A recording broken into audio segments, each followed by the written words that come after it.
Petit à petit, on a commencé à se méfier des autres, c'est-à-dire ceux qui dévalisaient les rayons dans les supermarchés, ceux qui ne respectaient pas les gestes barrières.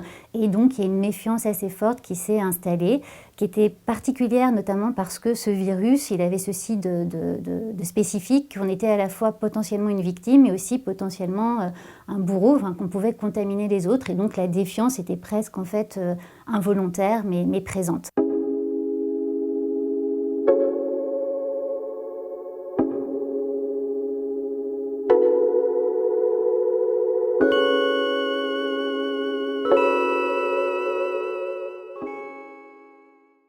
La communauté a réagi notamment sur 2 points. Le premier, c'est qu'elle a pensé que cette crise allait en fait raviver le collectif, un peu colmater les fractures de la société française.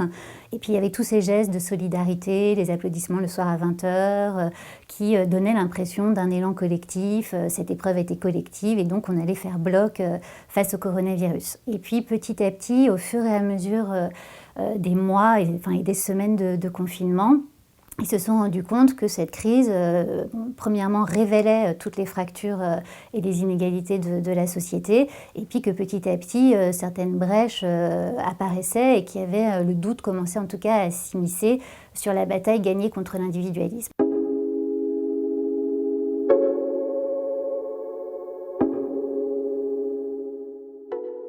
Premièrement parce que cette épreuve, elle était collective, mais elle s'est vécue de façon extrêmement individuelle, distanciée, séparée. Elle a été multiforme, très hétérogène. Et puis petit à petit, on a commencé à se méfier des autres, c'est-à-dire ceux qui dévalisaient les rayons dans les supermarchés, ceux qui ne respectaient pas les gestes barrières.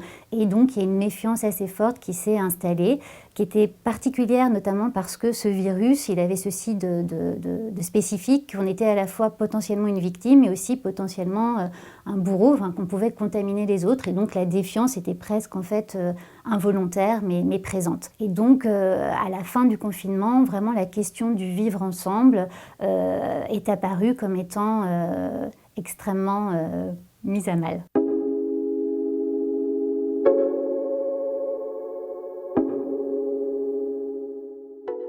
Petit à petit, les semaines passant, l'inquiétude économique grandissant, on s'est rendu compte que le grand virage écologique attendu par une partie de la population allait sans doute être mis à plus tard. Et puis on s'est rendu compte également qu'il y avait assez peu de nouveaux convertis aux pratiques écologiques, mais que ça venait quand même consolider des pratiques émergentes ou déjà présentes avant la crise sanitaire. Et il y a un point quand même qui nous paraît être une petite lueur d'espoir, c'est que sur ces nombreuses pratiques, le fait maison, la consommation bio, il y en a une qui émerge de notre point de vue assez fortement, c'est celle du local, des circuits courts. C'est-à-dire que pendant le confinement, certes, on s'est souvent tourné vers ces circuits courts parce que c'était plus pratique, plus proche de chez nous, que ça permettait d'éviter la peur d'aller dans les hypermarchés.